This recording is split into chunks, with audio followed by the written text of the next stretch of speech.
മൊബൈലിനകത്ത് കളിക്കുക. രാത്രി 12:30. നീ ഉറങ്ങിയോ? ഇല്ല, ഞാൻ ഉറങ്ങിയില്ല. പിറ്റേന്ന് ഞായറാഴ്ച അങ്ങോട്ട് ഒന്നിനും പതറി ആ പാട്ട് വരുമ്പത്തേന് ഇവനങ്ങ് ജ്വലിക്കുക. നിന്നെ ഈ പഞ്ചായത്തിൽ കാണല്ലേ?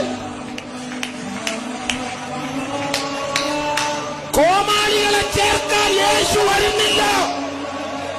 യേശു വരുന്നത് വിശുദ്ധന്മാരെ ചേർക്കാനാണ്.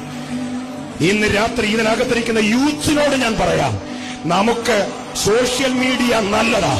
ദൈവനാമത്തിന് മഹത്വമുണ്ടാകാത്ത ഒരു കാര്യത്തിനകത്ത് നീ വിരലിട്ട് മാന്തിയാൽ തമ്പുരാൻ നിന്നെ മര്യാദ പഠിപ്പിക്കാൻ ദിവസങ്ങൾ എടുക്കുമെന്ന് ദൈവാത്മാവ് ദൂത് പറയുക.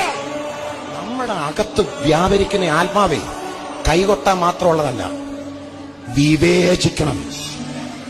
കാണുന്നതിനെല്ലാം ആമയും പറയരുത്, വിവേചിക്കണം. അപ്പൊ അവൻ അങ്ങോട്ട് പാടുക. അവന്റെ ആ പാടാൻ കയറി നിന്നപ്പോഴേ ഞാൻ തല കുനിച്ചു, കാരണം ഇവൻ ആത്മാവിലല്ലെന്ന് മനസ്സിലായി. അപ്പൊ എല്ലാരും എഴുന്നേറ്റിരിക്കുക, യൂത്ത് എല്ലാം എഴുന്നേറ്റിരിക്കുക. അപ്പൊ അവനിങ്ങനെ സ്നേഹിക്കുന്നേ, ഇടത്തോട്ടാ നോക്കുന്നത്.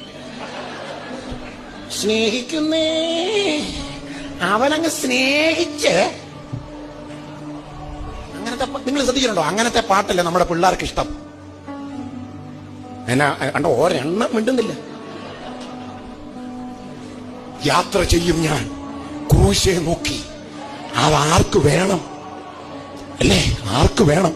വിശുദ്ധിയെ തികച്ചു ഞാൻ ഒരുങ്ങി നിൽക്കും. ആ പാട്ട് ആർക്ക് വേണം?